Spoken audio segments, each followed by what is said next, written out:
possibly Dan Fielding. From Tetra Tech, who is our lead consultant on this project and project management team, we have Chris Kalnin, Jim Keller, Mark Fobert, and Michael Hall. From VHB, doing our transit and environmental permitting, we have Meredith Avery, Mark Shaman, Gregory Bowles, Katie Mancinelli, Wayne Amico, and Rick Plengi. Also from VHB, they're doing the Cambridge Street Bridge analysis. Let's see, from WSP, on the structural side, we have structural and grant side, we have Rich Lennox, Patrick, from Patrick Company, we have Paul Maroney doing our estimate and project controls. And for Urban Idea Labs, we have Eddie Padmo DePietro and Don Kinsvatter. I'd also like to recognize that we're joined by Representative Kevin Honan tonight and Representative Hannah Kane. And before we get started, I just really want to thank everybody for coming on and joining us in this virtual format. I'll address right off the bat that we did get a lot of feedback from task force members that they would prefer to have these meetings in person. And I wanted to explain that we're trying to strike a balance between virtual, hybrid, and in-person events. And it's something that the team is talking a lot about as we enter into these meetings. Hopefully you've seen the agenda for tonight. Maybe even had a chance to open up the slides and take a peek. We have a lot of information to get through tonight, and we'd like to really keep a 45-minute hold for Q&A at the end of all of these updates. Additionally, if there's any burning questions, we do plan on stopping for a 5-minute Q&A after each of these topics, aside from the grant application update, which is intended to be just strictly an update at this point as to what we've been working on for the past few months since our August 10th meeting.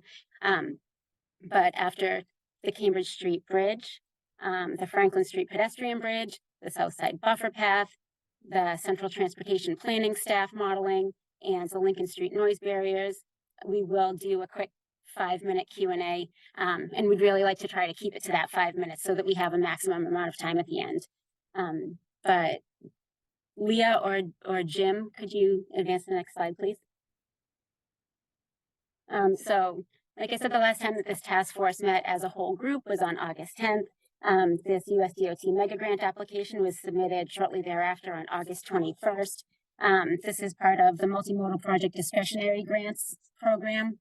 We went after the mega grant. There was 3 buckets on this grant: the mega grant, rural, and infra. So the mega is the only one that we pursued for this. So this one supports large complex projects that are difficult to fund by other means and likely to generate national or regional economic mobility or safety benefits. So for this grant, we're pursuing $200 million out of $1.8 billion that is available nationwide. So for this application, Mass DOT is the lead applicant, filing jointly with the City of Boston. And we did have a strong financial commitment and collaboration from the City of Boston, Harvard University, and Boston University. Next slide, please.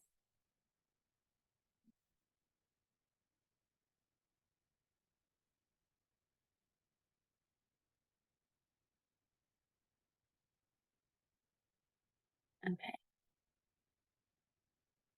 So the next grant that we submitted an application for just a month late or 5 weeks later on September 28th is the USDOT Reconnecting Communities and Neighborhoods grant.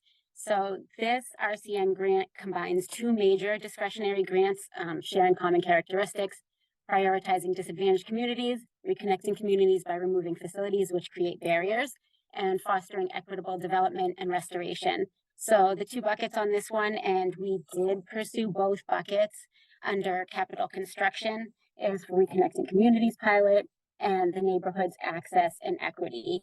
And the second piece was just added this year. So we, under the Bipartisan Infrastructure Law Inflation Reduction Act. So for this one, we're pursuing $500 million in RCN grant award. There is $3.353 billion available in funding in this NOFO, and that includes all buckets. We didn't split this one out.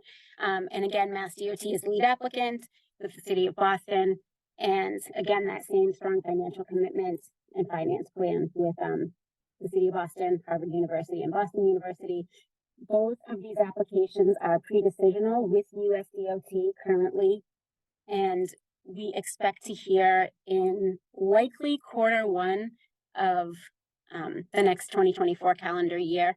So possibly March, give or take a few months.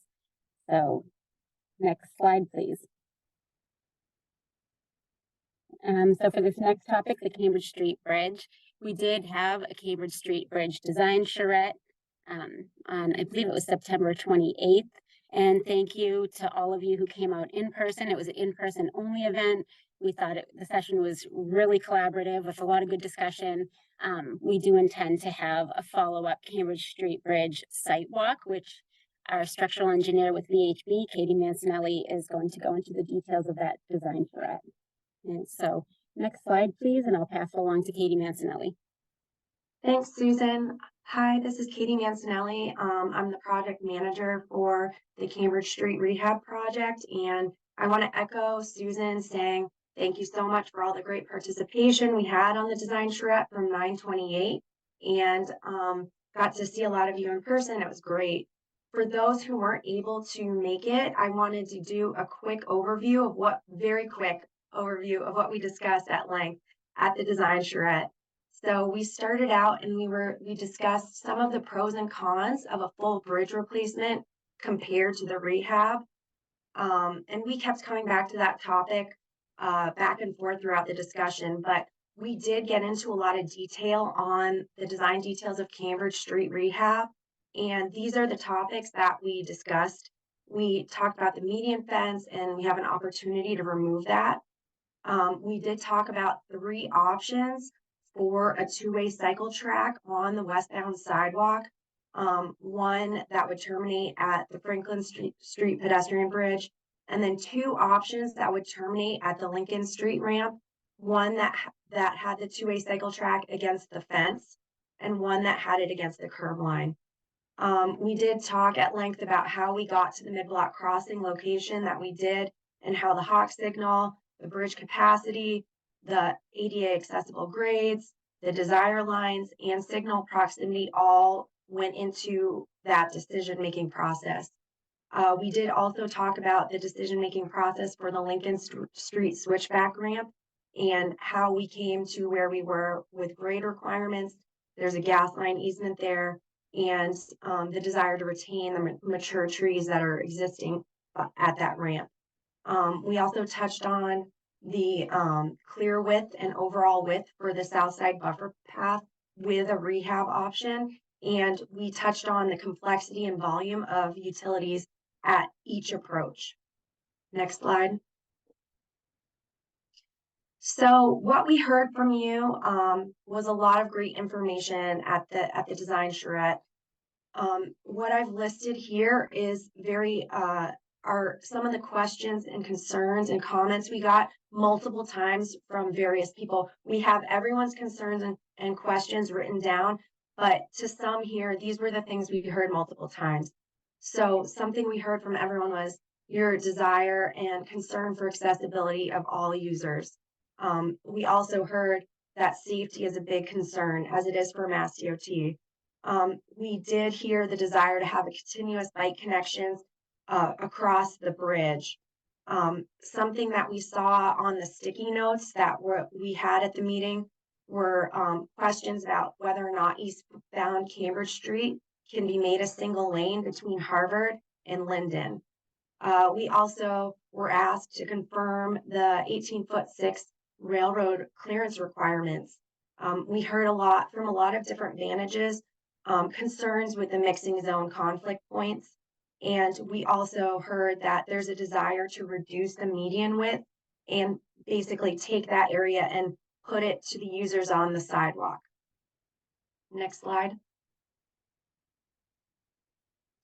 So next steps, we are working on all those questions that we received in comments and concerns. We're actively looking at it.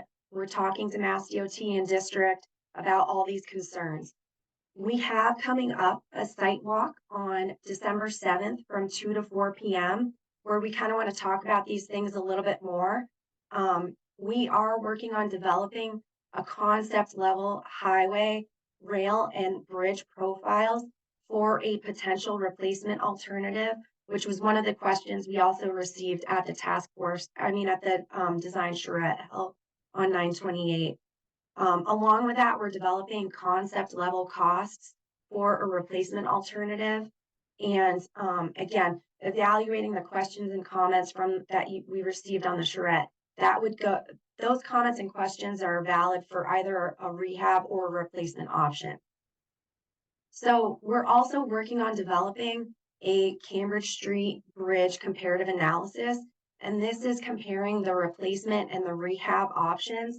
This list that I'm showing on the right side of the screen is not all inclusive, but these are some of the concerns that we heard during the design charrette.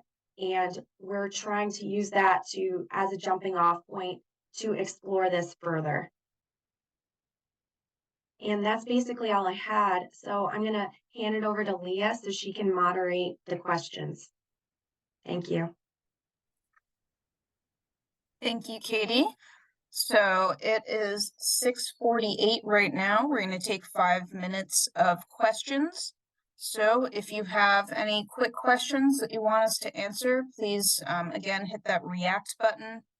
And that will get you to the raise hand prompt, or you can type questions in the Q&A. We're going to prioritize task force members. The first hand I see is from Jessica Robinson. Jessica, you should be able to unmute yourself and you'll have 2 minutes to ask your question. Thanks. Yeah, I just wanted to say thank you. It's great to see that you're reflecting all of the concerns and questions we raised, and it's really exciting to see that you're working on looking at a full replacement option and doing that side-by-side comparison. And it's also great that we're going to do a site walk, so thank you for all of that. That's all I have to say. All right, thank you. Thanks. Any other raised hands? Looking in my long list of people. I also see that there are 2 people who are called in. I just want to remind you that if you press *9, you can raise your hand through the phone, and then press *6 to unmute yourself. I just wanted to jump in really quick and say, Jessica, thank you for your comments. And to add to what Katie had mentioned about exploring these options, we do plan to take a much deeper dive into this topic at the February task force meeting. Thanks, Susan. I see another raised hand from David. David, you should be able to unmute yourself. Great, thank you. And thank you for considering developing the replacement option. Just a question on the replacement. Do you know at this point, does that allow for the abutments to be roughly at the same location, or would that be totally rebuilt? I think that would make a difference in cost if we're looking at new abutments and new approach structures on either side. It's just a deck replacement. Yeah, I think we're looking at all the options right now. I agree that it is more costly to replace the abutments. And I think that in particular, the abutment adjacent to the railroad tracks is going to be difficult to rebuild, but we haven't precluded anything at this point.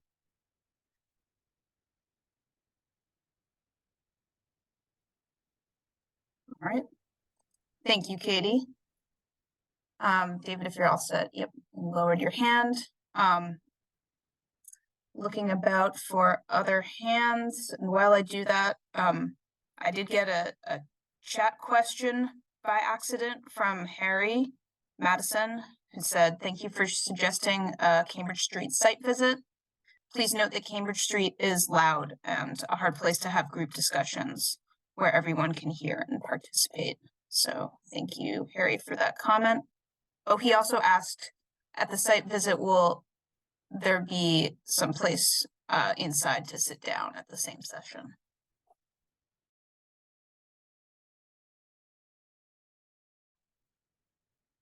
Hi, Mr. Madison, thank you for your question. That's something we can take into consideration. Thank you for the comment. All right, and that was our 5 minutes. Thanks for those quick questions, and I'll turn it back to Jim, I believe, for the next agenda item.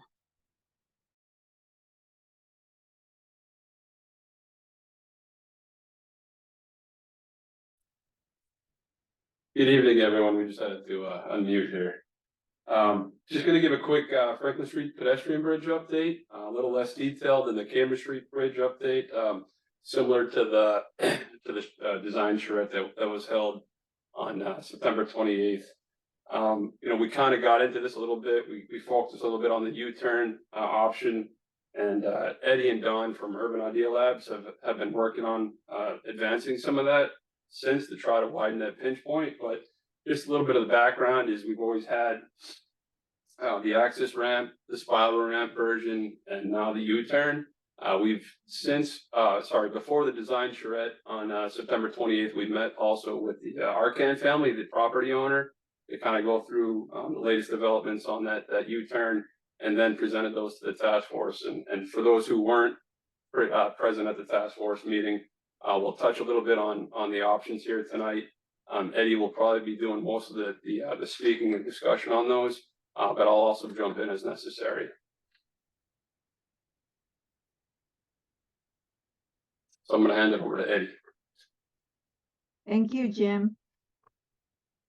So this option is, we call it option 1, which is the access ramp, and it's located at the former Allston Depot. This option is provide a new bridge in a location that is similar to the existing bridge. This option avoids any taking along Braintree Street. The downside, however, it does not connect directly to the south side buffer path. It will remove about 11 parking spaces. And more importantly, it is located in a historic district. Therefore, it will require a Chapter 106 and a 4F review. Next, please. And this is basically just a 3D diagram of the bridge that you saw previously. Next slide.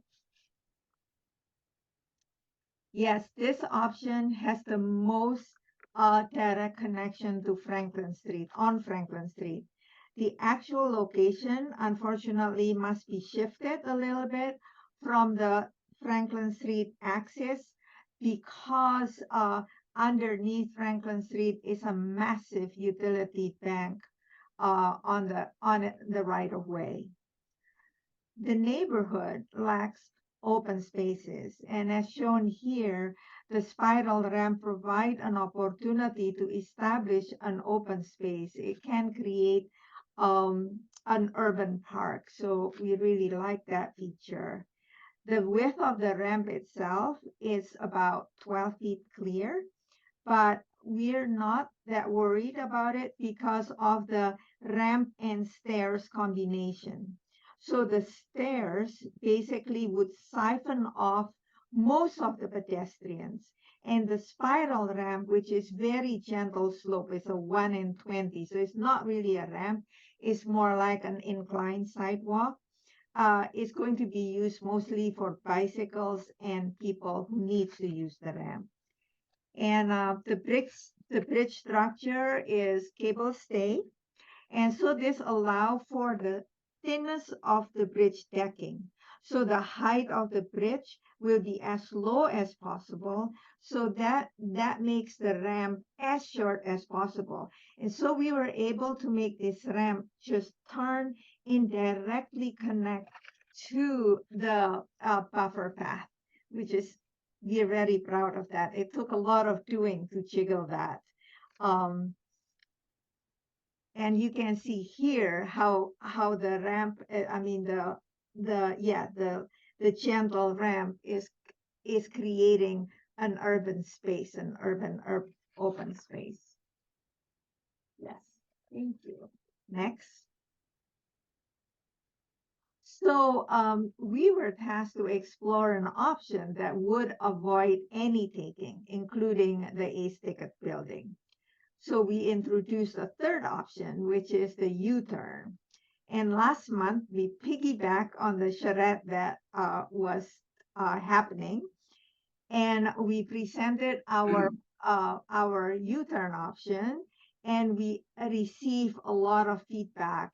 And these are some of the feedback, and I will start showing how much we've been able to incorporate the feedback that we heard during the charrette. Next slide. Yes.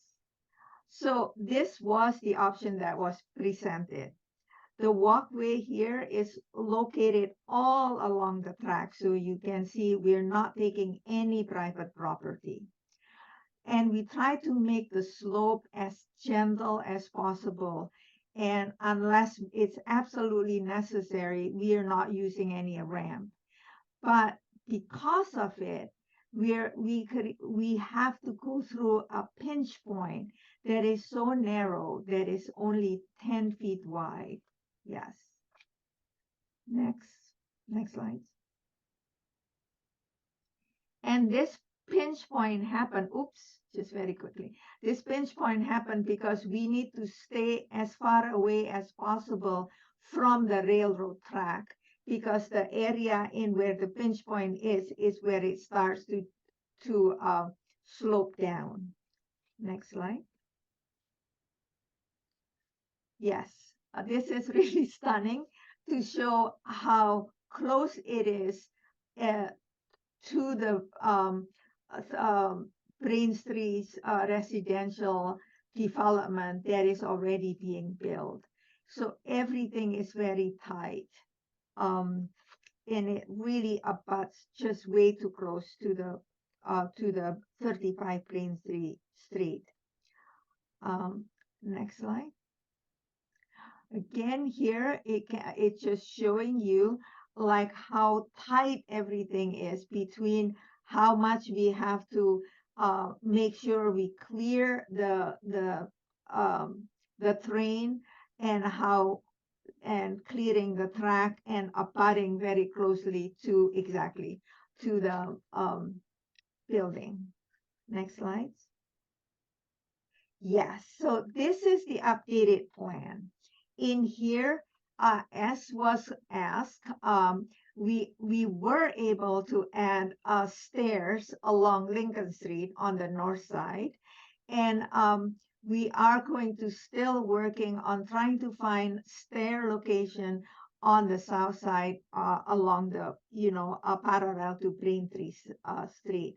Now, these stairs, even though physically it is possible, we will still need to coordinate and discuss this with some of the agencies, because when you have a stairs, the ramp and the stairs are supposed to be located like adjacent to each other.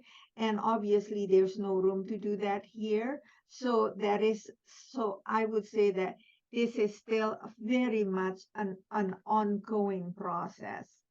And instead of the gentle slope that we had before, we're trying to make the whole ramp as short as possible. And so by doing that, the bridge itself becomes flat a lot longer. And so on the area where previously we have a pinch point, we are actually clearing the height of clearing the height of the track so we can make it wider. So right now we are able to widen it by at least 2 feet. So basically before it was 10 feet outside to outside, now it's 12 feet inside clearance. So we thought that it's a very major development there. Yes.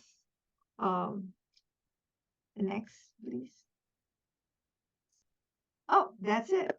No, Back to you, Jim. thank you, Eddie. Yeah, and I just wanted to kind of just add to, again, this was a quick update. We're continuing to look at this to widen it even further. As part of the Cambridge Street Bridge study, one of the items that Katie mentioned was that, we're looking at the profile of the rail in addition to the highway. If somehow we can get the rail a little bit lower, then we can maybe get some more clearance over the U-turn version and also make it wider. So we're looking at some of that. We've also met with, since the Cambridge Street Bridge charrette, we've met with the Mass DOT Complete Streets Group, starting to get comments from them for all of these options, as well as some of the other items here tonight, the South Side Buffer Path, Malvern Street that we'll be getting into. So there's a lot of ongoing work, not a lot new to share, and it does look like a minor improvement, But in this area, as Eddie was kind of focused on and how she detailed out that we're so close to the Braintree Street residential building as well as the rail, we're just really having a challenge making it wider. But, we've come up with, almost 3 feet, and we're going to continue to look at it. And however, the access ramp, it's got a lot of advantages, and so does a spiral. So these 3 current options that are on the table are, we're giving them the same amount of look and further development in the engineering and the architectural side. Yes. So we're going to be moving on to the, actually, we have the Q&A, I'm sorry. Go back Yes. to Leah. Leah. Thank you. So, we had a couple questions come in the Q&A. I'll get to those. I'll also remind people that they can hit the reactions button, and then from there navigate to raise your hand. So the first question we have is from Harry Madison. Is a disadvantage of the spiral that it requires land taking? If so, is the landowner supportive of this? Susan, I guess the answer is yes. It is a disadvantage. It could be a disadvantage, if obviously for the landowner, but we wouldn't, I guess, consider it an advantage right now. But it has advantages for the user, and for the experience, for the stairs, for the ability to provide the gentle slope and the more compact footprint, and some of the challenges, with the U-turn, but we should probably list it maybe as a disadvantage. But yeah, thanks for the comment.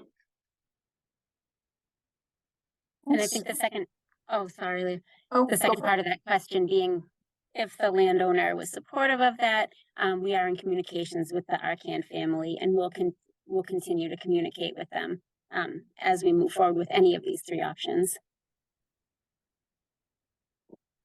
Oops, I was on mute. Thanks, Susan. I have a raised hand from Jessica Robertson. Jessica, you can unmute. Thanks. Also want to start by saying thank you. It's great to see that you've been advancing all of these options. I think these are all really good improvements. My question is just as you continue working on them, if we can also have highlighted as one of the comparison items between them is sort of any of the different factors that affect the timing of when we could actually build them, because that's definitely a priority for the neighborhood, is trying to do this as an early action item for the project. And I was specifically curious about the new ramp option that's like the current alignment with the ramp in the parking lot of the depot, whether that is actually sort of a physically separate structure from the Cambridge Street Bridge, or would that particular option have to be reconstructed in combination with the overpass?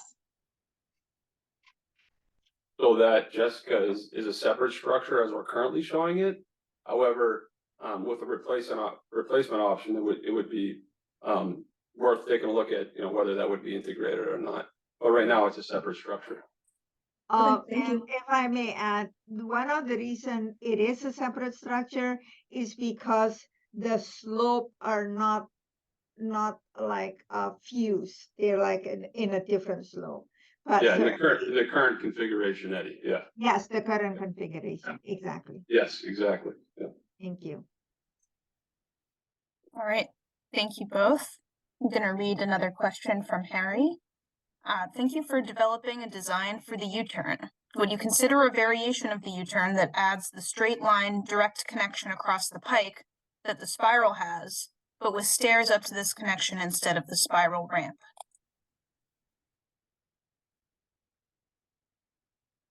Yeah, thank you for the comment. We did receive that comment as well during the charrette. It is something that we've been talking about. It seems, I guess, redundant to have the 2 crossings over I-90. However, it's an option that can be explored.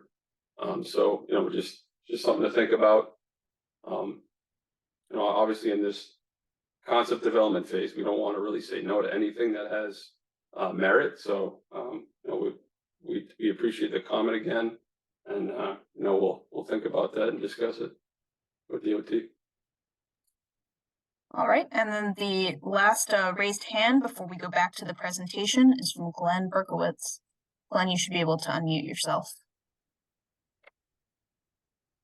Can you hear me okay? Yes. Yes. Awesome. First, a big shout out to Susan and the whole team. It's obvious from the slide deck, and thank you so much for sharing it with us all before the meeting today. It's just so obvious that you've all put a ton of work into this, and it's really appreciated. And I just wanted to say that, and then ask a quick question that I'm sure doesn't have a simple answer. Susan and the team, could you help us understand, given that there's only 2 railroad tracks west of Boston Landing Station, why do we have to have 4 railroad tracks underneath the Franklin Street footbridge? And thanks again for having such a great meeting tonight. Thanks, Glenn. Maybe Greg would be the best to answer this from VHB, Greg Bowles. Sure, Jim. So as we're looking kind of at the section here, this is taking some of the existing elements as well as some of the proposed that are out there, and isn't probably the full picture of what's going to kind of be going through here. Right now, the proposed design plan as it connects to the existing tracks at Boston Landing Station just to the west of the page here includes 3 tracks. So it'll be 2 of the station tracks, again, directly along the platform edges of Boston Landing coming into this area, with a 3rd track that is the freight runaround for Boston Landing. That will then also tie into and become the 4th track as we head points east of here towards West Station, resulting in the 4-track corridor that we're looking to have through West Station. So a little bit of a misrepresentation here. It's probably more like 3 tracks, and we're already trying to transition the tracks as fast as we can, coming out of the existing Boston Landing Station onto the proposed alignments through this area while maintaining proposed speeds. And that's why that pinch point it really gets so tight is that transition between the tracks. Thank you, Greg. That is the end of our 5-ish minutes of Q&A, but we will do a general Q&A at the end, just as a reminder. So next, we'll hear about the South Side Buffer Path, and I believe I'm passing it on to Rick. Yeah, thanks, Leah. Hopefully you guys can all hear me. Again, Rick Plengy with VHB. And you want to advance to the next slide? So yeah, the focus of this particular topic is going to be diving into the South Side Path and 2 different options we're exploring there, and then also the Malvern Street Transitway connection. So we'll talk about the South Side Path first. And I'll start off with a high-level context and kind of connectivity to the roadway network in the surrounding area. And then I'll transition over to Don, who will detail out some of the cross-sectional analysis that we've been evaluating over the last couple months. So just want to orient you from the kind of a bigger picture perspective. We just obviously talked about the Franklin Street bridge, was on the left-hand side. And I'll note there's 2 options on the screen here, and we're currently evaluating both options. One option on the top is a plaza level option, which basically from the Franklin Street connection, which we just discussed, it will basically stay at the railroad grade halfway between Cambridge Street and Malvern Street, at which point it will start to rise up. You can see a graphic on the top of this illustration that kind of orients you where the path is in alignment on a profile standpoint. So just west of Malvern Street, the path will start to rise up, and just where it meets most of that Malvern Street text, it will be at the plaza level elevation. And then we'll continue at that elevation all the way through the West Station area over to the Aganis Way location, which we'll be talking in a future meeting about that bridge project. The one on the bottom is a variation of this where it's an at-grade pathway, again, connecting from the Franklin Street at grade. And it basically continues at the railroad elevation grade all the way underneath Malvern Street. And at which point, just in the vicinity of the West Station area, it will start to rise up in order to clear the emergency and maintenance access roadway at Babcock Street, which then at which point will continue to rise slightly, and again, raising up to that same elevation as the plaza level as it reaches Aganis Way. Next slide. And just a little bit more of a zoomed in illustration here, just one on the left-hand side of the screen is the at-grade option, where again, the pathway is going to be going underneath Malvern Street. And at which point, again, it would start to rise up to get over Babcock Street and that emergency access roadway. The one on the right is where the pathway is approximately at the plaza level elevation as it reaches Malvern Street. I will note there's a slight chicane or shift in the red pathway alignment there. That's for a number of reasons. One is to kind of tighten up the intersection at Malvern Street and the Cambridge Street connector to make that intersection operate more safely and efficiently. And also, as we think of cyclists coming through this intersection, we want to be mindful of the interface of what speed they're going to be interfacing with the any vehicles, the busway, and other cyclists coming up the ramp connection on Malvern Street. So with that, I'm going to transition over to Don, who'll walk through the various cross sections as we transition from Franklin Street over. Right. Hey, thanks, Rick. Our concept started at Franklin Street, and they would line up with any of the alternatives we're currently looking at for the Franklin Street Bridge. Before I get rolling, just want to note at the bottom of each of these cross sections, there's a highlighted area, and this shows the area that we're referencing. And all of these cross sections are cut so you're facing eastward. Okay. So the Allston Depot building is very close to the tracks, and it forms a pinch point. In fact, this is the most constrained area along the south side path. Between the fence next to the tracks and the edge of the depot building, we only have 16 feet. And if we assume a 2-foot buffer on either side, this results in a clear width of about 12 feet.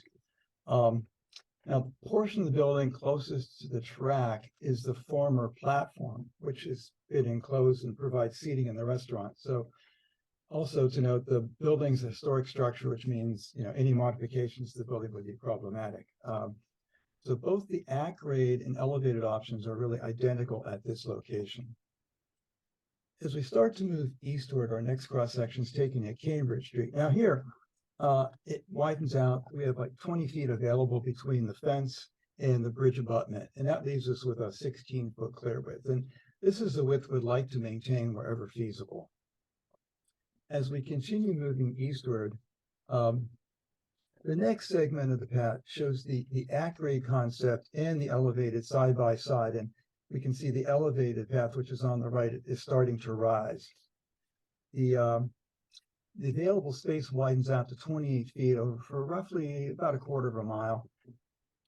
And because there's private property on the south side, and also in order to provide some stormwater drainage for the path, we're proposing a 6-foot wide bioswale that includes some trees and other plantings that'll provide a visual buffer between the pathway and the private property. And this still leaves us with a generous 20-foot width for the path. Also to note here, in this segment, the property on the south side changes from industrial over to residential. So we have a noise barrier that's shown on the left side of the path, and this will help to mitigate the noise to those residential properties. As we continue further east, closer to Malvern Street, the right-of-way narrows. Here the property line shifts about 8 feet towards the north, and this leaves us with 20 foot of space to work with. And this section lasts about 500 feet. So we've removed the bioswale here so we can provide a 16-foot clear width. But in place of that buffer, we're just assuming some sort of a fence or screen between the path and the adjacent residences. When we get up to Malvern Street itself and the transitway, thanks, Jim. See that on the left, the south side path is bracketed by the noise wall on the left and the abutment on the right. Now, the abutment shown a little setback from the right of way, and there's some flexibility if we want to move it even further if a little more space is desired. We're looking at a potential connection between the at-grade path and Ashford Street, and that's shown by that dark black line, and Rick will talk more about that. So some additional width here might be desirable. For the elevated concept, path crosses Malvern Street at shared crosswalk that Rick pointed out earlier, which shifts the path slightly to the north in order to place the crosswalk close to the intersection. And that shift also creates the chicane to slow bicyclists as they approach the crosswalk. Once we move eastward of Malvern Street, the path next to the BU track and tennis center, the at-grade option, it starts to rise, so it can provide vehicle clearance at Babcock Street. And we have a 28 foot wide space here between the column and the property line, and that leaves us with a 23 foot clear width to work with. For the elevated concept, the path runs along the southern edge of the plaza, which is extended to the south, and we're showing a 20 foot clear width here, but there's some flexibility in width and the exact location. As we keep moving eastward and we get to Babcock Street, both concepts are on a viaduct here. For the at-grade, we're showing a 14.5 foot clearance height in order for emergency and maintenance vehicles to access the train storage area. And then for the elevated, it's already at the plaza level. And it just continues at the same elevation with a minimum 18.5 foot clearance, since the viaduct's going to need to clear the tracks as it heads further eastward. Now, the viaducts are shown at 20 foot wide, and using, again, a 2 foot shy space on either side, this results in a 16 foot wide space for walking and bicycling.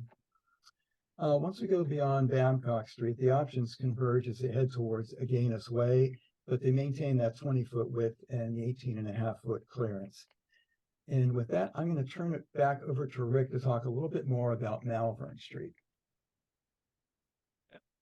Thanks, Don. Yeah, so we wanted to touch really quickly on the Malvern Street Transitway and highlight the relationship that this connection has to the adjacent 76 Ashford Street project that's currently in development. Also touching on the connections to the South Side Path that Don alluded to, and highlight some of the cross sections and the various considerations that we're considering. So this was just a quick blow up, and I'll orient you. This is a little bit different orientation. Malvern Street is kind of running west to east here, which the bottom section, you can see Ashford Street is kind of the south, if you will, and then going up towards Cambridge Street Connector and the West Station area, that is the north side. So just to kind of orient you there. But again, we took this image and we've been in coordination with the 76 Ashford development team, and this kind of orients you on what their proposed layout is. You can see directly adjacent to the building frontage, there is a sidewalk, landscaping strip that's followed by a two-way cycle track or two-way bikeway, if you will. Then that's followed by a transit way with bi-directional bus lanes, and then a sidewalk on the west side of Malvern Street. Next slide. So we are considering right now three different options. One is basically the first option on the left is kind of a mimicking of the 76 Ashford Street site, where again you have the building frontage, sidewalk, a series of buffers that separate the sidewalk from the cycle track, and then subsequently another buffer that separates the cycle track from the transit way, and then a sidewalk on either side. This option, there is no connection to any at-grade path, so it's basically providing a pedestrian and bicycle access up to a pathway that, on the south side of the rail tracks at the plaza level. Similarly, we wanted to explore a second option that perhaps separated the bikeway. As you can see here, there's two different bikeways. One is on the northbound side, on the east side of Malvern Street. That is approximately a 7 foot wide separated bikeway. And then the one on the south side is a buffer separated bikeway in the southbound direction that would be at street level. The third option, which does include a at-grade connection to the south side path, is shown on the left-hand side as Jim is kind of highlighting the cursor. One thing I'll note on all these options that we're very mindful of is the shift in the alignment and how the bikeway transitions south of Ashford Street. If you are currently familiar with the area, there is no bike facilities on Malvern Street south of Ashford Street. So how a two-way bikeway and a few of these options would transition to a traditional bikeway with bike lanes on opposite sides of the street is something that we're very mindful of, as well as the kind of the horizontal shift that's shown in those dotted red lines. You can see that as the more amenities are added to the west side of Malvern Street, that shift becomes more dramatic. And be thinking of larger bus vehicles traveling through this intersection. That shift can cause concerns as far as just overlap of paths and potentially sideswiping of vehicles. That's something we're very, very mindful and considering as we advance these going forward. The next slide. So I just want to quickly go through a couple of the cross sections. Again, this is the first option, which again mimics the 76 Ashford Street site with the building frontage on the right-hand side, followed by a sidewalk. There is a 6-foot wide, amenity strip, landscaping strip, if you will, with a 12-foot two-way cycle track. That's followed by a 5-foot buffer, and then roughly, a 22-foot transit lane with 2-foot shoulders, and then followed by a sidewalk. And that left-hand side is the kind of the existing retaining wall that fronts the residential parcels on the left-hand side of Malvern Street. Next slide. So the second option, again, is exploring the potential to shift the bikeway and kind of separate them, and having a designated bikeway going northbound on the east side with a southbound separated bikeway that's buffer separated. And again, that provides a little bit better integration, I think, to the street network south for cyclists heading south of the Ashford Street intersection. And again, both those options do not provide access to the at-grade south side path connection. So, but the third option, again, if you want to go to the next slide, this is where we start to explore that. And as you can see, and I'll have a comparison slide after this slide to kind of show the differences, but you start to see how we're starting to constrain the cross section and starting to tighten up some of the buffer spaces. The two-way cycle track goes down from 12 feet to 10 feet. The sidewalks get narrow on the left-hand side in order to fit that 8.5-foot wide shared use path, which again is a very minimal dimension. And you'll be, between two retaining walls in that constrained area. So the next slide that I wanted to wrap up with was just a kind of a comparison between the first option and the second option. And you can see that direct correlation where, things start becoming more constrained, especially on the right-hand side of the image, where you're starting to lose the tree lawn and you're having narrower offsets between the transitway and the bikeway in order to fit that shared use path on the left-hand side. So that gives you, I think, a quick overview, and I'm happy to open up to questions that Don and I can respond to. Thank you, Rick. This is our third mini Q&A. We're gonna hold it a little bit longer, probably closer to 10 minutes if we need to, because we just got a lot of content. So again, you can use the reactions button to raise your hand if you have a question, or you can type in the Q&A. While people are figuring out their questions and comments, I'll read a comment from Harry that came in during this section. He says, "Thank you for showing the People's Pike Path going all the way to Aganis Way." And then I see a raised hand from Thomas Nally. Thomas, you should be able to unmute yourself. Thank you. These dimensions are very tight. I'm just stating the obvious. But I'm wondering if there's any possibility for maintaining the at-grade bike path and shared use path, and somehow providing a connection with a ramp or even with a stair that will connect up to the Malvern Street West Station Plaza level. I know that, again, the horizontal dimensions are very tight, and I'm sure you'll get comments about the dimension of the overall shared use path. I won't comment on that. But I'm just wondering if there's any other way to make a connection while maintaining the at-grade path. Don, do you want to take that one? I'm happy to chime in, but if I think he's speaking to more of the cross sections and ability to fit in that constrained area. Yeah, Tom, just to make sure I understand, you're saying, is there a way to get from the shared use path up to the plaza with a stair? That would be one option. Again, the dimensions are very tight. I'm not sure it can be done, but have you considered any way to do that? Not yet, except for this option that Rick has shown here, where we come up from the ramp to Ashford Street and then another, slope up to the plaza. But we can take a look at and see if a stair would fit in there. My concern would be, a stairway would not be an accessible route, but again, if we can have a parallel route that's accessible, we might be able to make that work. Sorry, I think Thomas had a follow-up, but I muted him for cleanliness. Thomas, you can unmute again if you'd like. Thank you.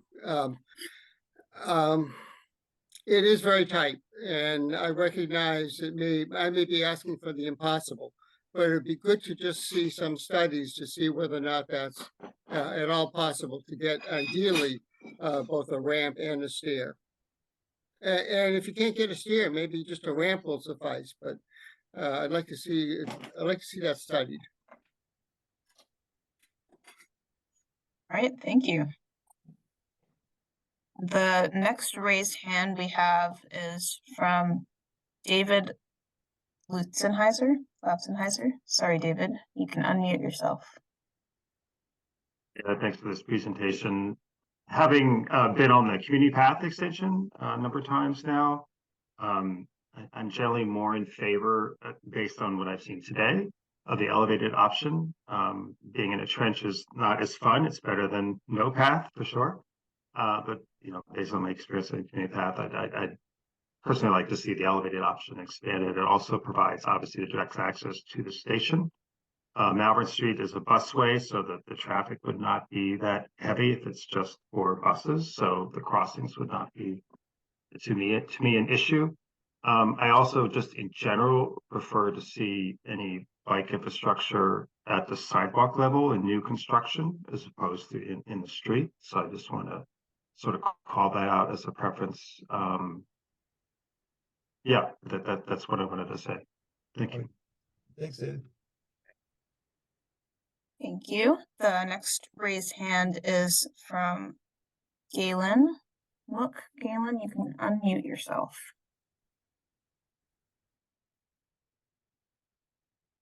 All right, I'll get my video going too.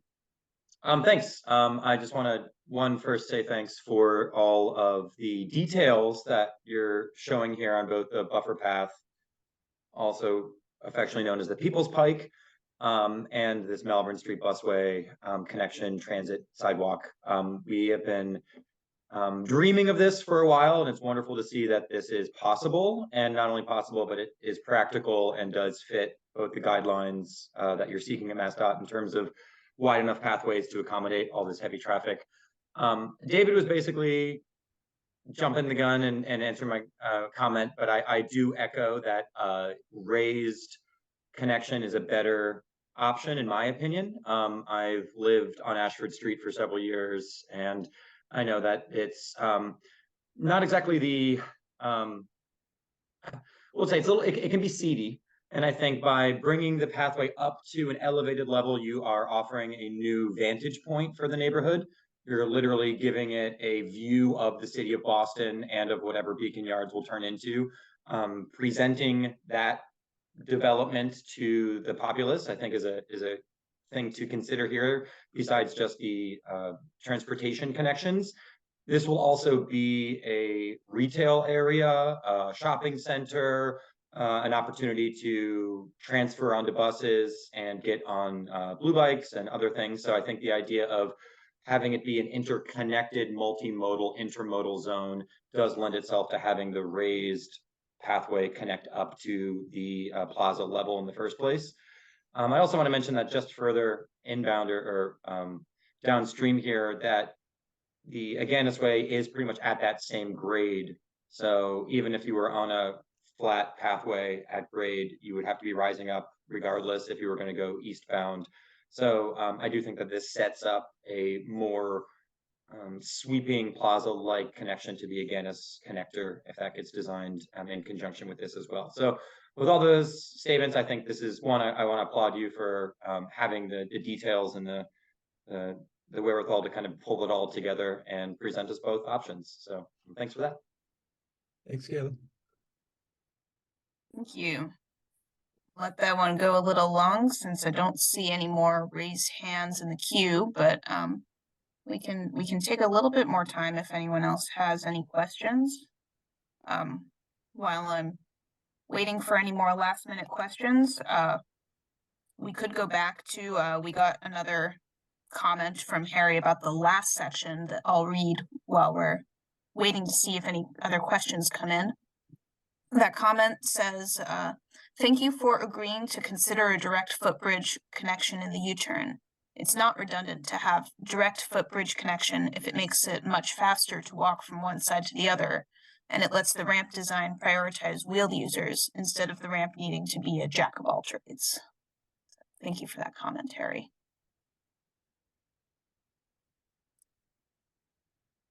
And I'm still not seeing any more questions either in the Q&A or any raised hands. So let's end that 10-minute Q&A a little bit early and move on to the CTPS modeling. That will be Mike. Thank you, Leah. Good evening, everyone. Mike Hall from Tetra Tech.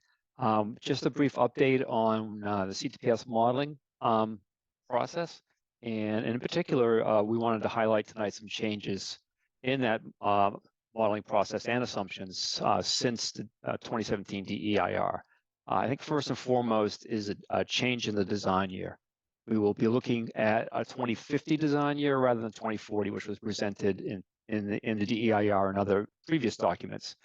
A couple of reasons for that. One, we wanted to be consistent with the Boston MPO's latest LRTP, Long Range Transportation Plan, which was out this summer and endorsed.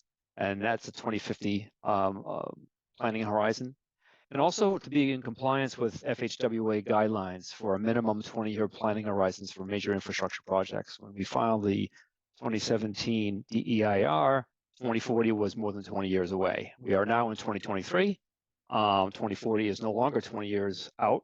So it's very important to them.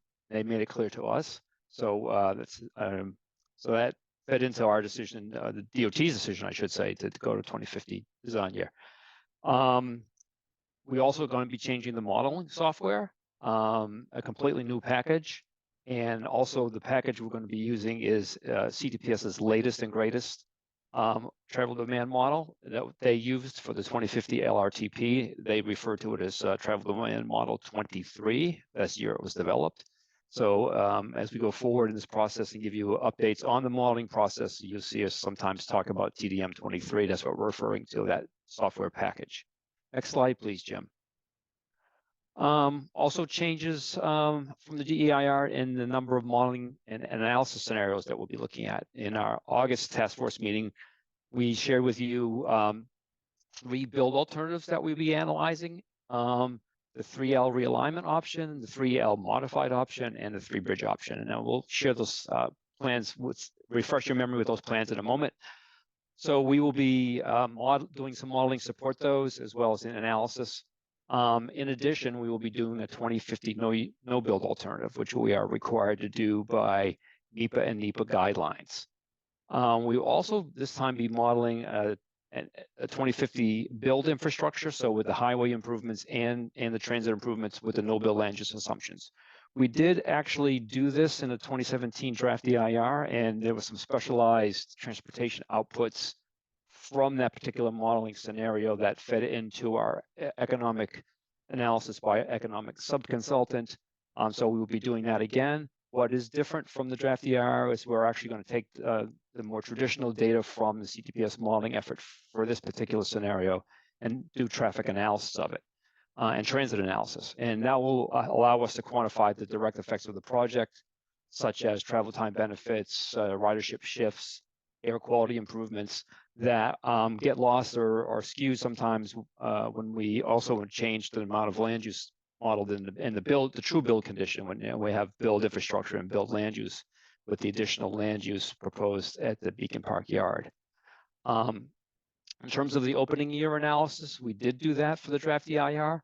We looked at that particular scenario in part because the project, if you may recall, if you were involved then, was actually presented in the draft EIR as a 3-phase project, with the highway infrastructure being phase 1, the rail yard being phase 2, and West Station phase 3. So there was some value in, for us and the public, I think, to understand, how operations would be in an opening year when West Station wasn't there. Well, as you all know, this project has long ago gone to, a 1-phase project. The construction, it'll all be constructed at once. So there's not a whole lot of value from our perspective in doing the analysis of an opening year. So we're going to omit that in this supplemental draft EIR/draft EIS and focus our energies and attentions for us and CTPS on all of the 2050 build scenarios. But that, Jim, if you go to the next slide, and we'll just refresh your memories on the 3 build alternatives that we'll be looking at and modeling. The first is the 3L realignment alternative. Jim, could you go to the zoom into the, yes, thank you. And so if you could run along the eastbound off-ramp, Jim, with your cursor. So these 3 alternatives really are playing on variations of how the connectivity of the eastbound off-ramps to the network occur. So this is the one you're probably most familiar with. The eastbound off-ramp comes off the highway, comes up and intersects Seattle Street above grade, and it continues on above grade roadway to intersect with Cattle Drive. And I can go to the next one, Jim, to the 3L mod, and then also the zoom. And just briefly, the rest of the network is pretty much the same. These are variations on the eastbound ramp primarily. So in the 3L modified interchange concept, the eastbound off ramp comes off the highway. It splits with one branch coming up to Seattle Street and intersecting it above grade, but it does not continue through. The other branch of the eastbound off-ramp goes under Seattle Street and then rises to intersect with Cattle Drive. So the intersection of the eastbound off-ramp branch and Seattle Street, it becomes a T-type intersection, and we are allowed to keep the pedestrian bike traffic on the east side, so there is no crossing, no conflict with vehicular traffic. And finally, we're going to be looking at what we call a 3-bridge option. And thanks, Jim, for zooming in. And so on this option, the eastbound off-ramp comes off the highway and all of it stays down below Seattle Street and then rises up to connect with Cattle, and then continues on an elevated structure to intersect with East Drive. This, unlike the other 2, this does have implications for the westbound off-ramp system, particularly at East Drive. In 3L and 3L mod, there is a connection from the westbound off-ramp at East Drive and at Stadium. Here, because we have an elevated bridge structure coming over from the eastbound on-off ramps, there is no direct connection. There is no connection from the westbound off-ramp to East Drive. Okay, with that, Jim, if you go to the next slide. And so where are we today? Right now, CTPS MassDOT is working with other agencies such as MAPC, MBTA to finalize some of the 2050 modeling inputs, for example, land use assumptions for 2015 in the immediate study area. So once those modeling inputs are finalized, which we hope to have done soon, the modeling will begin. And CTPS is already under contract to get going, so they're just waiting for these modeling inputs to be finalized. With that, I am going to turn it back over to Leah to moderate the questions. And thank you. All right, thank you, Mike. We'll start our 5 minutes of Q&A on the CTPS modeling. And the first raised hand I see is from Bill Danon. Bill, you can unmute yourself. Yeah, hi, thanks, Leah and Mike. This is Bill Degnan from the City of Cambridge Community Development Department. I'm excited to see that you're doing this modeling again. It's been several years that the City of Cambridge has been waiting for some new regional modeling. I particularly want to make sure that the results cover streets across the river. Since the last time the modeling was done, the city noted that north-south streets across the river were inundated with traffic, particularly River and Western Aves leading up to Prospect Street into Union Square in Somerville. So I do want to make sure that the results cover that. Thank you. Yes, and Bill, the model will cover those areas, and we will be looking certainly at Western Ave and River Street at Memorial Drive in terms of our analysis. But we'll have information about, further to the north on both of those arteries. You, Mike, and thank you, Bill. Sorry, I mispronounced your name. The next question, I'll read one from the Q&A from David Lutzenheiser. 14 lane. Oh, I think what this is meant to say is, well, actually, I don't know. 14 lanes wide for each of the options. Is that what we really desire? Well, we'll be seeing what the new modeling shows, and we're hopeful that the latest and greatest CTBS modeling will do a much better job of capturing transit share, and if wherever we can reduce the cross sections, we will do it. That we've been trying to achieve that as we go along, and we will continue to do our best to minimize the cross sections on any of these roads. Or the analysis, we have to we have to get the modeling done first. We can do the analysis, and then we'll see where we land. All right, thank you, Mike. Let's take a raised hand next from Thomas Nally. Thomas, you can unmute yourself. Thank you. I look forward to seeing the results from this modeling. It's good to have it more up to date and looking at what we're going to be seeing a few years down the road with kind of a few more considerations incorporated. That's very much something to look forward to. I'm very appreciative of getting the slides in advance of the meeting.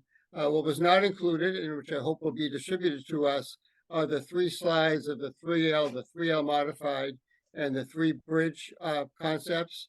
So we can just take a look at them and kind of reflect on what they mean from the standpoint of other connections, not only for the modeling. So if that can be distributed at some point soon, I'd appreciate that. Yeah, there's no problem, Tom. We certainly could do that. And if you wanted to look at it quicker, if you have the slides that were sent out after the August task force meeting, they're in there as well. Okay, thank you.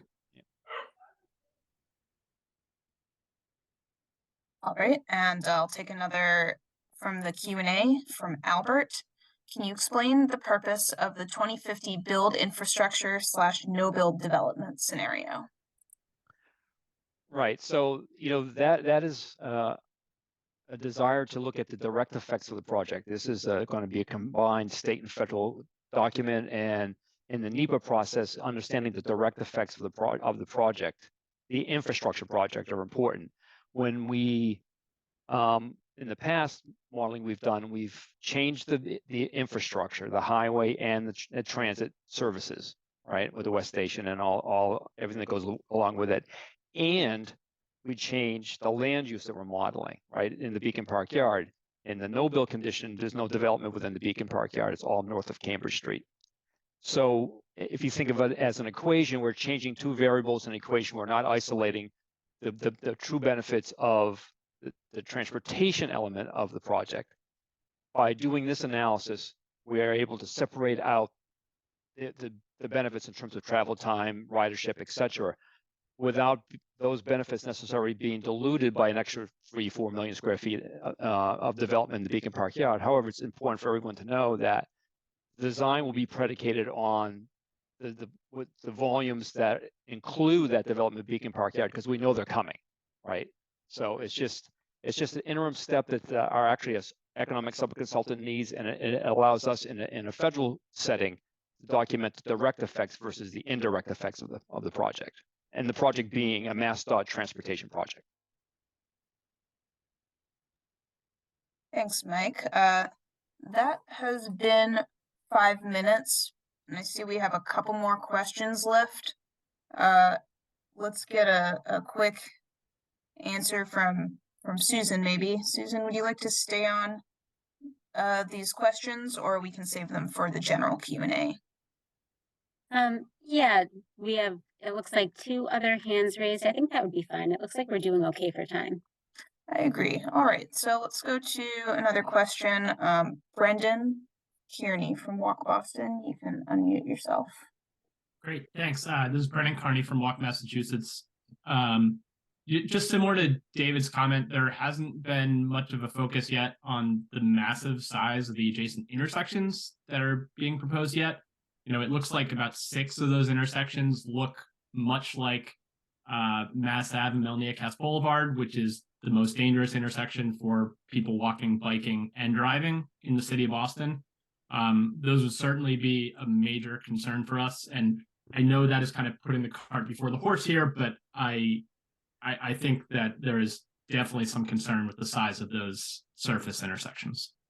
I completely understood, Brendan. And once we have the modeling, those are concept plans, and we will work. And again, it's all going to be dependent on what comes out of the CTPS model. But we will always have worked to try to minimize the cross section as we possible, and striking a balance to make sure everything functions properly as well. So, point well taken. It's been a hot button issue almost from day one in this project, and we understand that.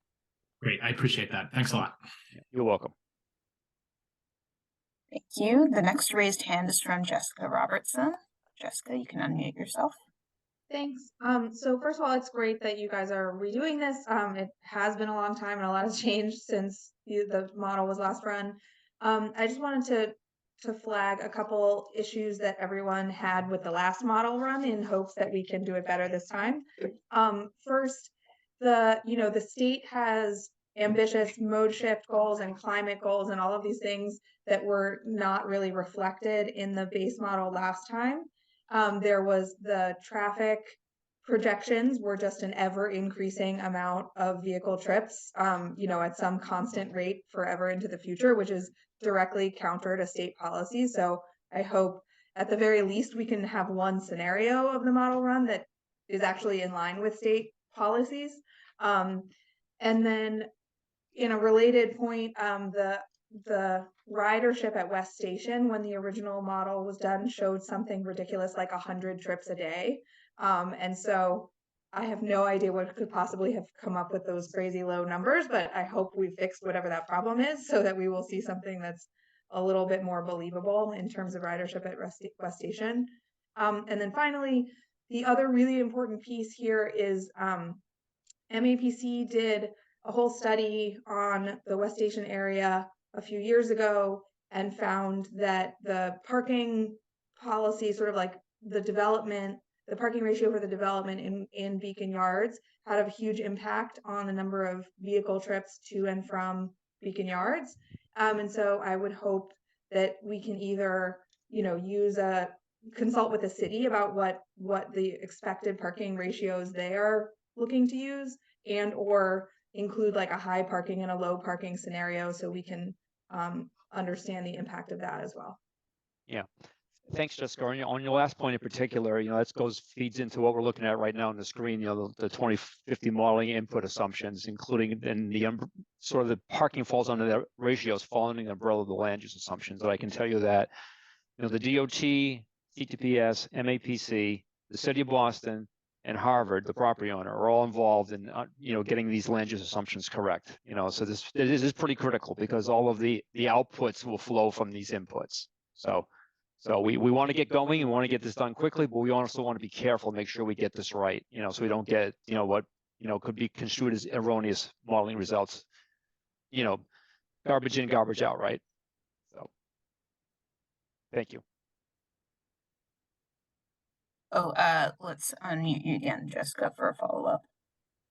Thank you. Tim Reardon, the head of data services at MAPC, used to say, all models are wrong, but some of them are useful. So, but I think it would be great if you guys could just come back and share, or maybe, share over email before you hit go on the model, just what are some of these key inputs, including, the traffic over time and the mode shift, the 2050 mode shift and all of those things, would be really great if we can see those inputs up front before you actually do the model run.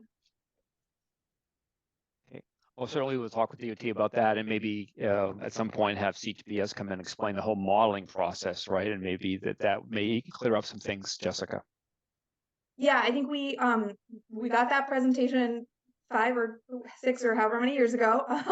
And so it's, I think the process is important, but what we really care about is like actually seeing what are those inputs and making sure that we have that discussion about are they the right inputs before we spend all of the time, because what happened last time is that we disagreed with a lot of the inputs, but MassDOT said, well, we can't rerun the model because that's really expensive and time consuming. So this is what we've got. So I just don't want to have a repeat of that situation. Understood. Understood. Thank you. All right, thank you both. There are a couple comments in the Q&A, but I think it's a good time to move to our last topic, which is the Lincoln Street noise barrier.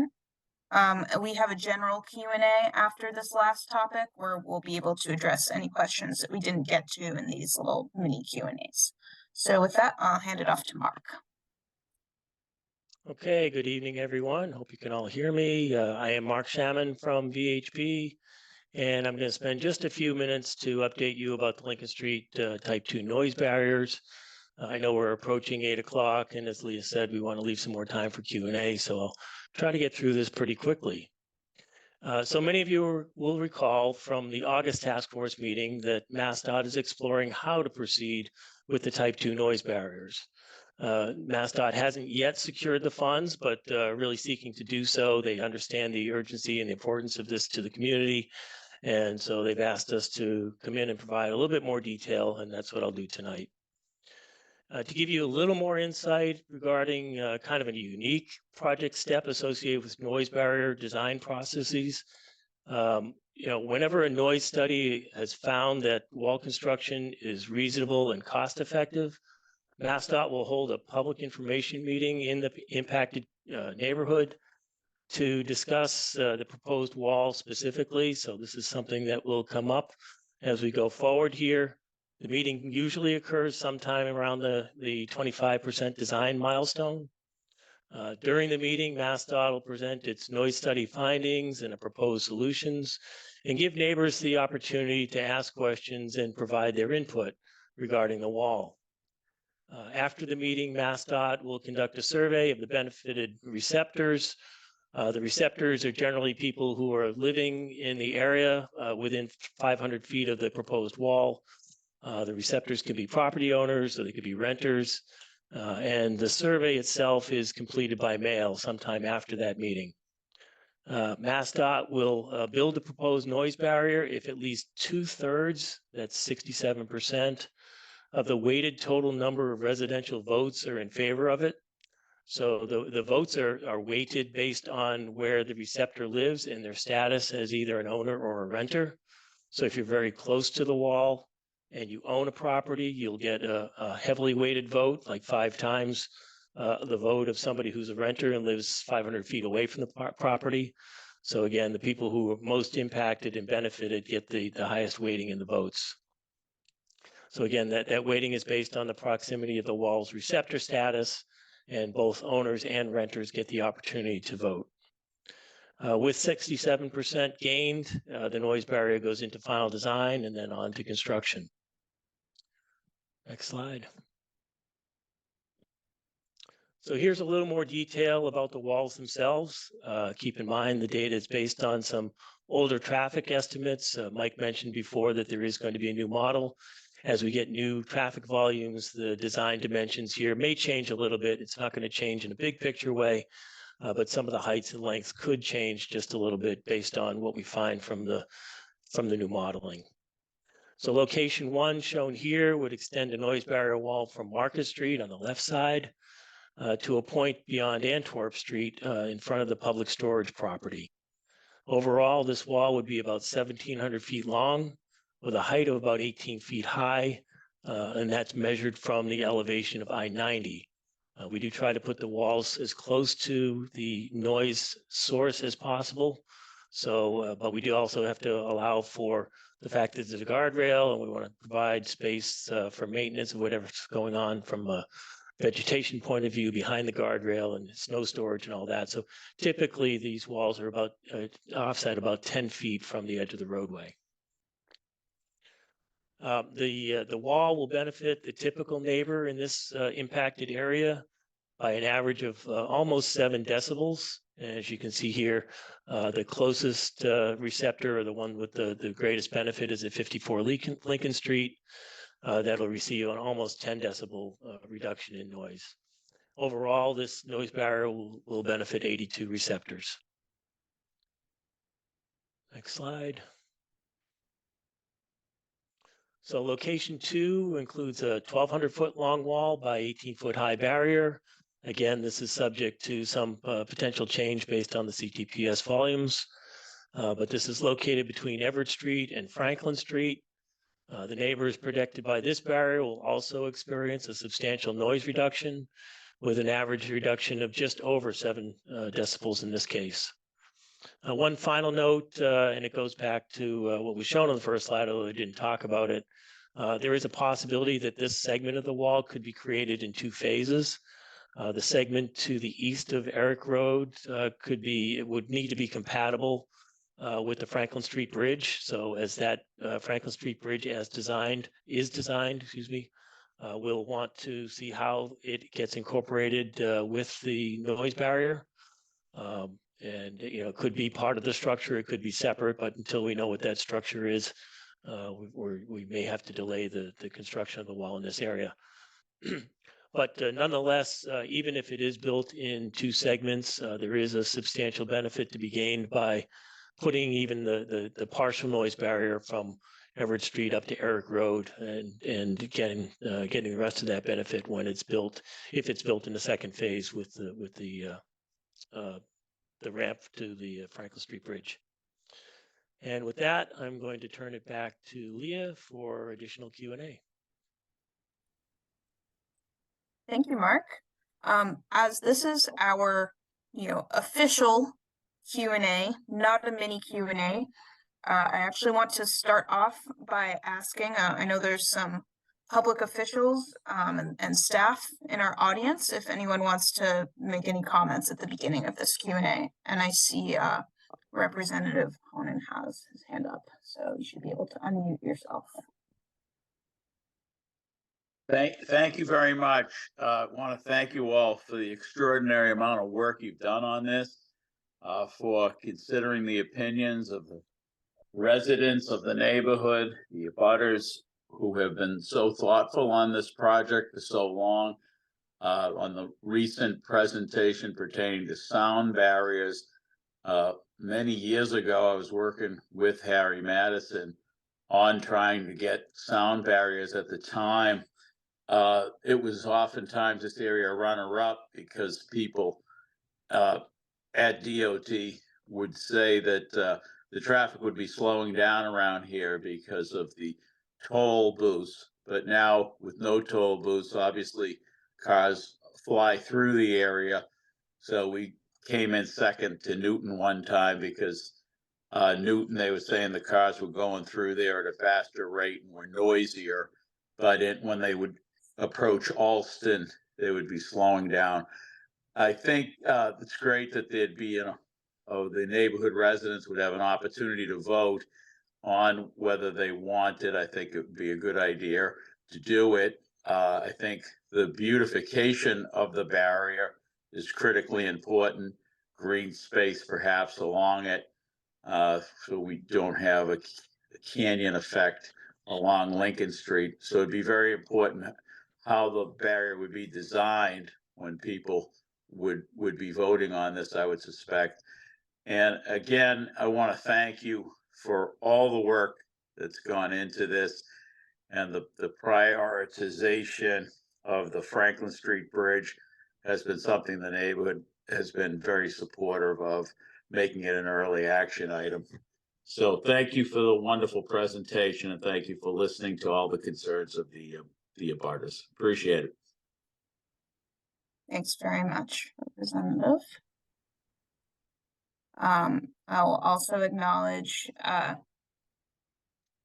Kimberly from, oh man, your name got cut off. Let me scroll up so I can see. From Senator Brownsberger's office. You should be able to unmute yourself. Hi, yes, thank you.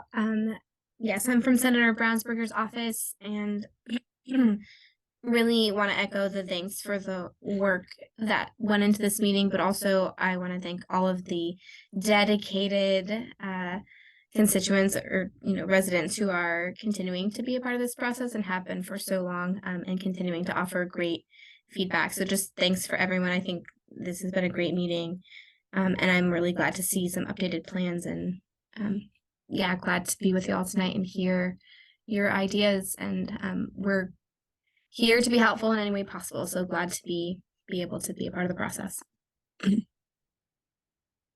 you so much. Thank you for being here. Next, I want to recognize Chris Osgood from the City of Boston, the Mayor's Office. Chris, you should be able to unmute. Thanks so much. Really just wanted to echo on behalf of the mayor, on behalf of the city, just the appreciation for MassDOT, the elected leaders, all the community members who have been part of this conversation. It is apparent how much work has gone in, and not just work in general, but work that's really been responsive to the community feedback that's happened over not just the months behind us, but the many years, and just appreciate the content-rich presentations and the structure to allow some good feedback throughout, and just to echo our continued interest in being engaged in moving the Franklin Street Bridge project forward, finding the right path for the Cambridge Street Bridge, and continuing to weigh in on how to design a People's Pike that really works for both the residents and the broader network. And as Mike referenced, continuing the engagement around the really important modeling work ahead, which is going to be really essential to get right. Thinking of the comments from both Brendan and David around right sizing the roadways so they really feel like neighborhood streets, all of which is a top priority for the city of Boston. So really appreciate all the great work by the MassDOT team, Susan, the secretary, and all. Thank you so much. Thanks very much, Chris. And those are all the hands I see from elected officials. I also wanted to recognize that we have staff members from Representative Moran and Councillor Braden in our audience as well. So thank you for being here. As we move on to opening up the Q&A to the general public, I want to remind everyone that you can raise your hand with the reactions button and clicking raise hand. And you can also use the Q&A, as some people have been doing. You can just click on it and type your question in there. We ask that you do one question at a time so we can more easily address it, and also limit your speaking time to 2 minutes. So I will start it off with a raised hand from Anthony de Isidoro. Anthony, you should be able to unmute yourself. Thank you, Leo, and I want to join the chorus of my colleagues on the task force to thank the MassDOT team for a tremendous amount of work and the presentation that they gave this evening. It is very gratifying to see the response to the considerable work that my colleagues on the task force have done over the years, and all the hard work and the volunteer time. And it's always impressive to see MassDOT responding to all that hard work and reciprocating themselves. So this has been a very encouraging evening. We're all battle tested, so we'll contain our optimism to some degree, but this has been very impressive tonight. And I want to thank everybody on the MassDOT team for all the hard work that they've done. I just have a couple of quick questions on the noise barriers for Mark. One is on the survey. Mark, how would you weigh and utilize new development that has been approved or is about to be approved on the street? I mean, how are those voices counted in your survey of whether this noise barrier would go in as well? And secondly, when you've run into situations... Sorry, Anthony, could we start with just one question at a time? And then you can raise your hand again. Okay, great. If I had a better answer, I'd almost prefer the second question. I don't have a great answer to your question. I'm sorry. I don't know what happens, but I can certainly find out what they might do about anticipated ownership in the future. I think based on the way it's set up, it sounds like it would be hard to capture votes or fair votes, if you will, because it is trying to benefit people who actually live there. But we can find out what does happen, Anthony. All right, thanks, Mark. The next raised hand, and sorry I see a lot of things in the Q&A and the raised hands. I'm going to try to get to people who haven't talked before, and then we'll go back to some people who have. So the next raised hand is Stacy Thompson. Stacy, you should be able to unmute yourself. Great. Thank you so much. I won't belabor the fabulous point that this is a great meeting and we appreciate all of the hard work. I have a quick comment and then a question that I promise is 2 parts, but better together, and it's very fast. The first is I want to name that renters are much more likely to be low-income people of color and immigrants. And so when we're weighing homeowners over renters, we are creating an inherent inequity that we could be compounding. And so I would like to sort of push back or name that this may be a model that we should explore, particularly because of the equity implications that are sort of automatically embedded into it. And then just practically speaking, I know that these sound barriers are really important to the community. And I'm curious if you all have a cost estimate or a rough timeline yet, if we were to, let's say, start this work in early 2024. So I guess I'll jump in. We do not have a timeline right now. We did do a programmatic estimate of what it might cost, and it looks like it's somewhere between $7 to $10 million.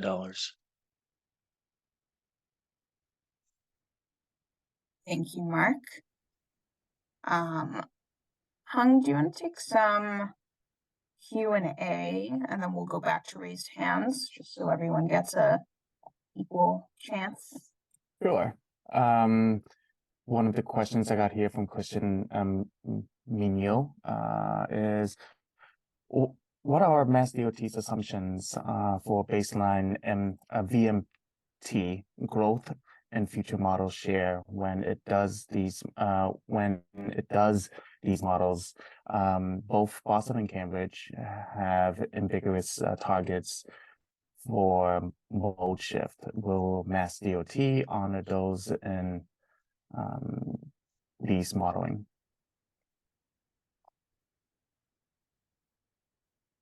I'll attempt to answer that. Mike Hall from Tetra Tech.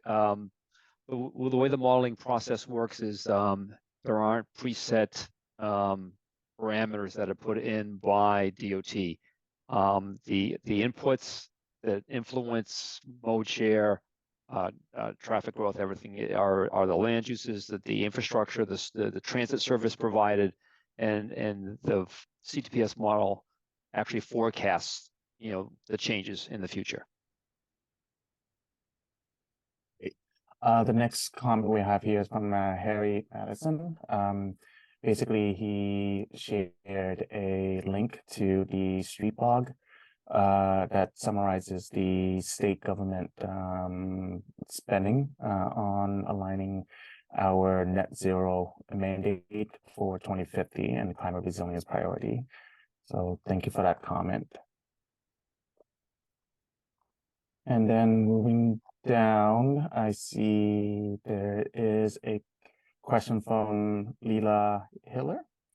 Thank you so much for this presentation and all of your work in putting together this presentation for clear visuals. This is my first meeting, and thank you for joining us. Is there any easy place I can go to find information about this process you got here and updating for future information? I want to make sure I fully understand all the proposals.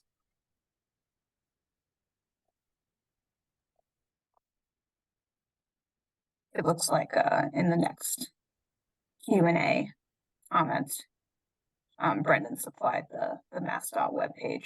So thank you, Brendan. Thank you. I'll leave that one up. Hung, if I can jump back into the raised hands, I see a raised hand from a task force member. Galen, you can unmute yourself.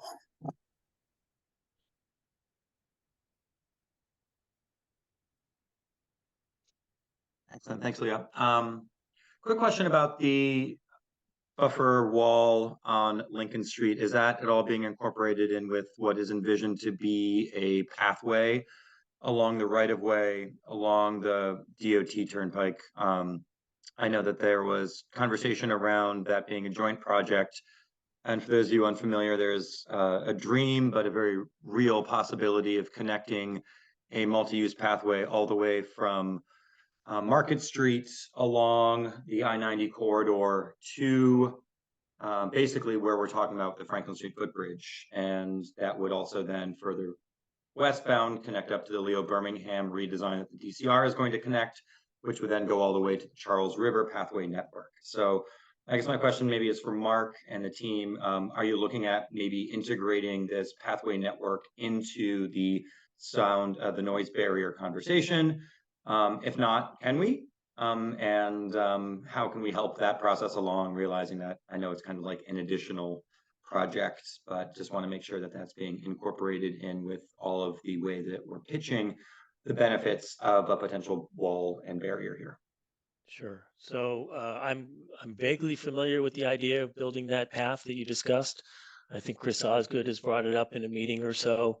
To date, we have not had any, I'd say, detailed discussions about how that works and how that's integrated along Lincoln Street, but certainly we'd be open to trying to make them work together. I mean, obviously, it makes sense that if they're on the same path and side by side, you want them to work together, as well as, considering the landscape and other things that I think Anthony might have brought up as a concern as well, making sure that it's built as one cohesive project as opposed to a bunch of discrete projects thrown together.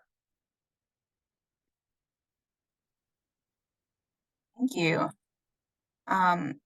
We have a question from Harry in the Q&A that I'd like to get to. I also want to check on Anthony, who I know had another question. We've gotten to a lot of the task force members now, Anthony, so if you still have that question, feel free to raise your hand again.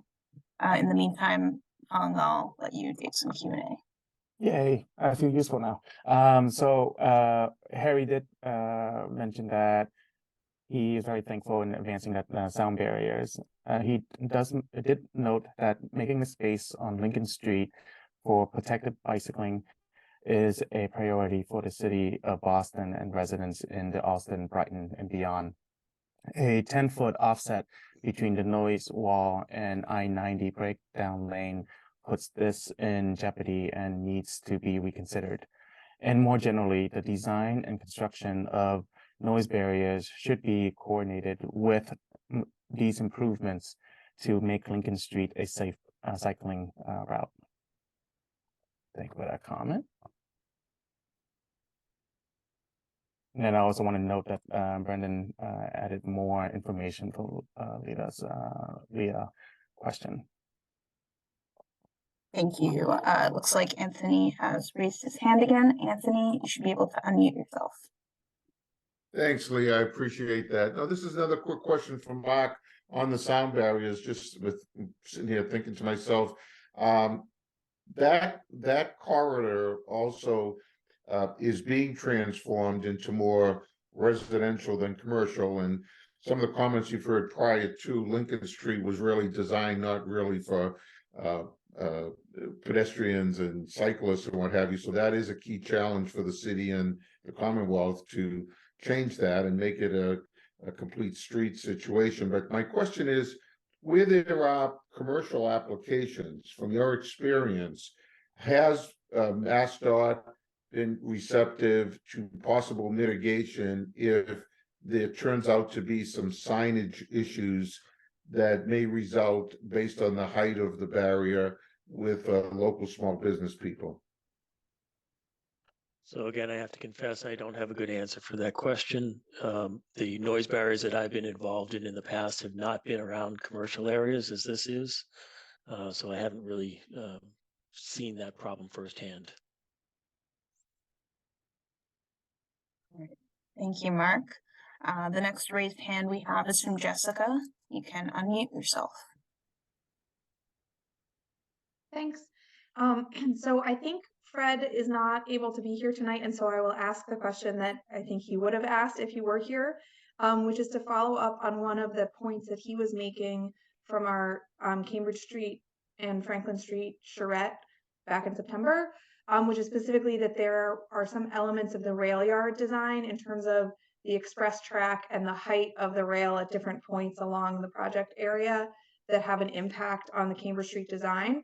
And so I was wondering if you all have an answer for when we're gonna be able to talk about that, because that was a really important point that Fred raised a couple times in that meeting that I didn't see on your list of follow-up items. I think that one's coming back to me as well.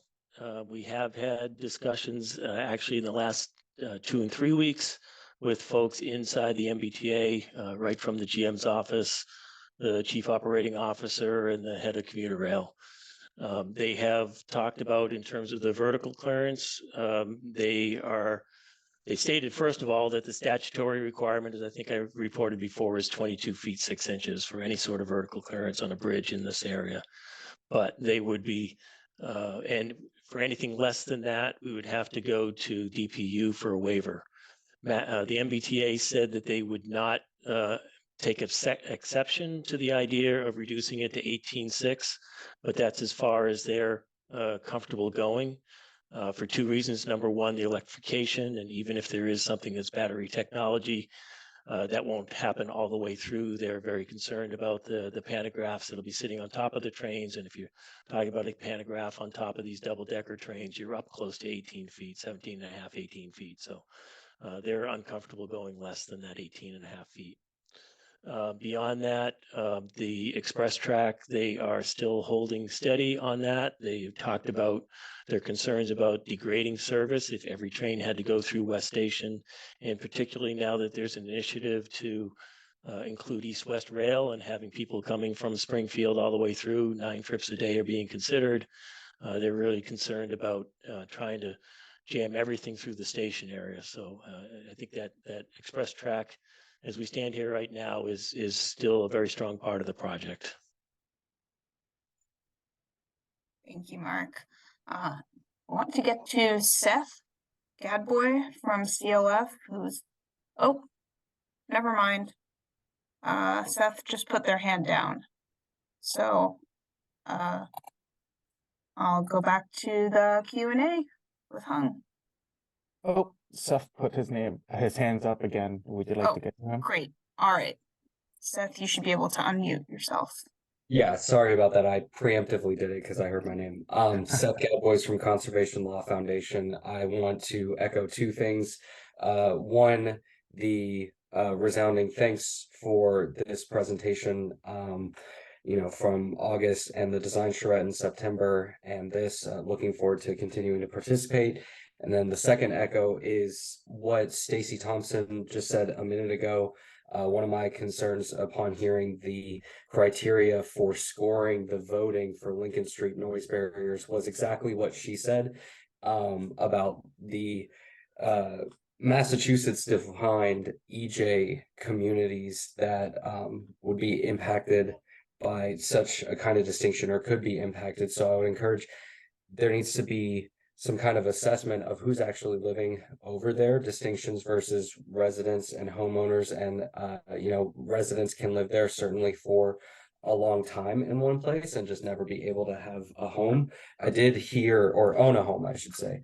I did hear that length of residence could be considered in that, but also home ownership, I think, needs to be scored a little differently depending on whether they actually live there. You can own a home and rent all 3 units to someone without having stepped foot except for maintenance and showing the new tenants and showing the apartment. And I think that ownership but not livingship certainly diminishes the experience benefits that would give them a weighted vote.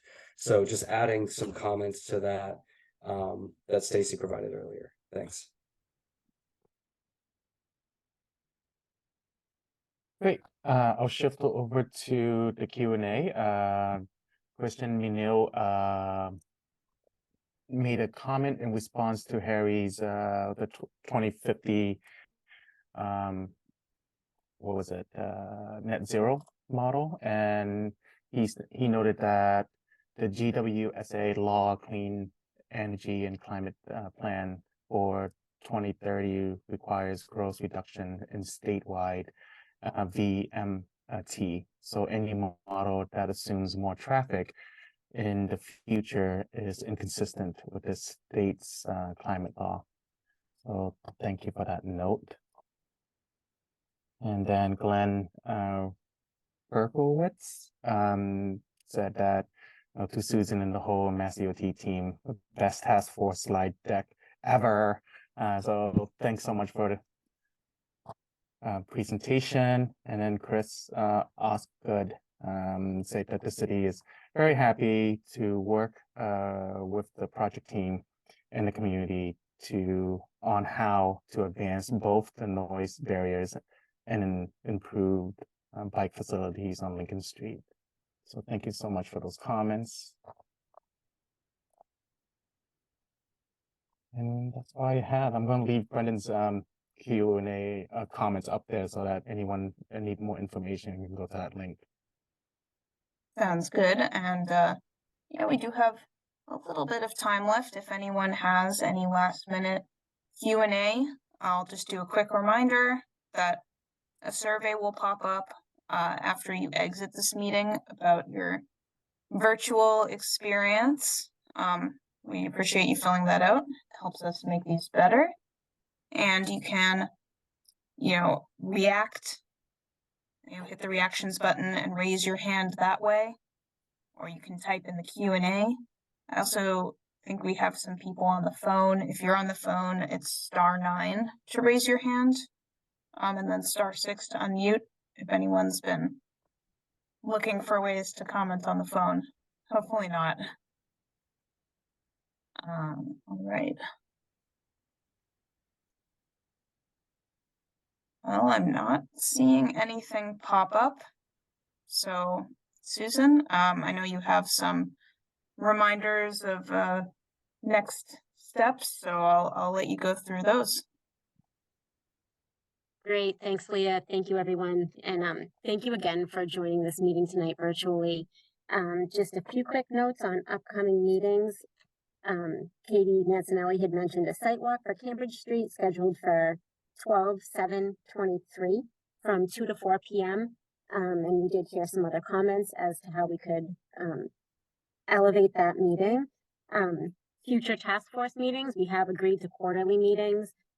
This one is 11/14. The next upcoming one, we're projecting for the week of February 12th, potentially the 15th, but just somewhere in that vicinity. We didn't put it on the slide because it's certainly not set in stone yet at this point. And the one following that for the week of May 20th, possibly 5/22/24. And something that we've gotten a lot of comment on is, kind of planning out these meetings well in advance so that we can have fewer items, potentially do them in person, and just kind of gauge participation around what we have on the agenda, and to kind of have some more in-person meetings in between. Again, the site walk is coming up. Where the team is open to and talking more about design charrettes. We thought that the one for Cambridge Street was really productive, and got really good participation. So we did receive a lot of comments tonight, and I know that we tried to answer a lot of the questions, some of them not fully, some of these items don't have a timeline linked to them, cost schedule. So these are things that the team will focus on in between now and the upcoming meetings. So again, just thank you all for coming out and look forward to seeing you at the Cambridge Street Sidewalk. Great, thank you. So, all right. Have a good night, everyone. Thank you so much. Have a good night.